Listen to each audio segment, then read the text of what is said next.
Hi, I'm Bob Connell and I'm here at IWCE 2014. I'm going to do a brief demonstration of our Max Call-Taking product. This is the latest revision of our Max product that we use for next generation 911 purposes. The first thing I'd like to point out to you is the cleanness of the screen. We really feel we set ourselves apart from the other competition because we only provide you the features that you need when you need them, rather than cluttering a screen with any possible feature that somebody might need at any given point in time. We have a clear screen here. At the very bottom, I've got an icon here that represents my incoming calls, and this would give me my highest priority oldest call, and you'll see that flash when I bring a call in. Next to that, I have a ready button. Allows me to make myself ready or not ready, depending on what the situation may be. Maybe I'm stepping away from my desk or something, and so I made myself not ready. And then we have some other features associated with the system. I can put SOPs, standard operating procedures, on the screen.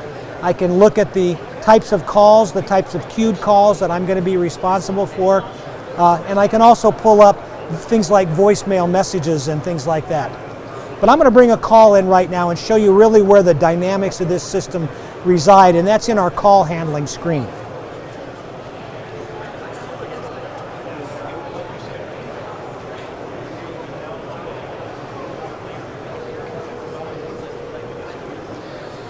So now I have a call coming in. I've got a display up here for my system call activity, and you can see outlined in red is an unanswered call. Now when this call came in, I actually see the address information of that caller.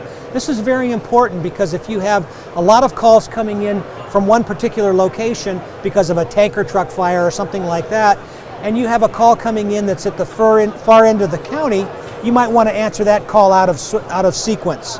But right now, I'm just going to go ahead and press that answer button, and that gives me the highest priority, oldest call. And now what you see is my call handling window. This is where the features reside. This is where all the features I have at my disposal for handling this particular call. The first thing you'll notice is the customer's address information. The address information gives you the location of the caller, also their callback number. Should I be disconnected for some reason, I can call that caller back with that phone number. On the right-hand side of the screen, I have other agencies that I may need to transfer that particular call to. For instance, let's say that I'm in a dispatch center and I dispatch for police services, but I don't dispatch for fire. If I press this fire icon here and transfer that call, it's going to go to the agency that dispatches fire for that particular address. So very important, very critical to 911 applications and 911 centers is the ability to transfer calls. Underneath that, I have other mechanisms I have at my disposal to be able to transfer calls to other call takers. Maybe I have somebody that speaks Spanish on my staff and I get a Spanish-speaking caller.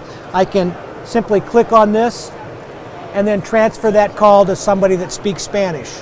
Make it very simple and very quick.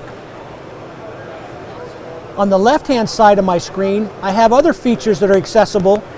If I have a hearing impaired caller calling in, or if I have somebody text messaging 911, then this screen pops up, and this screen gives me the ability then to have pre-canned messages that I can send out, so I don't have to spend time typing. I can simply click on those and send them out. And then of course the dialogue of that text message and that TDD call would be listed here. I can also pop up a map, and that map is going to show me the location of that particular call based on the address or based on the lat long that has come in, GPS coordinates that have come in with the call itself. I have an instant recall recorder. This gives me the ability to look at or listen to that call during the course of that call or after that call. Make sure I get the license plate number correct, etc. The next icon up here is notes. If a caller has called 911 previously and given me valuable information that I might want to take a look at, I could put it in this notes field. Something like deaf children in the house, or dynamite stored in the garage, are a couple examples of that. And then we have previous calls. This allows me to take a look at previous calls from this particular telephone number. So if you have someone that calls 911 and is abusing the system, you can actually build a credible case because now you have documentation as to all those calls that they've placed and when they've placed them. Okay. I can hang up from that call, I can release from that call, I can actually put that call on hold,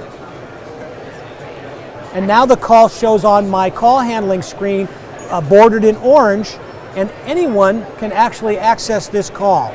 If I tell someone I can't talk to that party anymore, I've got an important radio dispatch to perform, somebody else can actually click on that icon there and bring that call right back.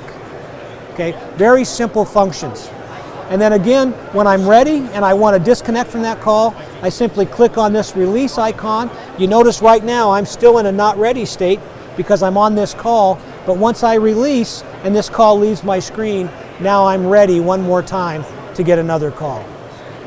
So that's it in a nutshell. We have a very simple interface trying to keep the dispatch center in an environment where there's lower anxieties because of simple screen layout.